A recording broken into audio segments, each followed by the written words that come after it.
Eva. Dime, Sem.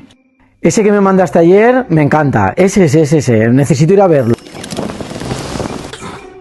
Vale, Sem, ya estoy aquí. Este sí que cuadra, ¿eh? Ascensor, ático, en la calle que tú querías, terraza. Este sí, ¿no? No sé, no. Y encima norte no me convence. Vale, no pasa nada. Es el primero que vemos. Vamos a seguir mirando, ¿vale? Dime, Sem. Eva, este sí que sí, lo tengo claro, me encanta. Vamos a verlo. Vale, venga, me teletransporto. Sem, este sí, ¿eh? Este de al este. Este es el que tú querías.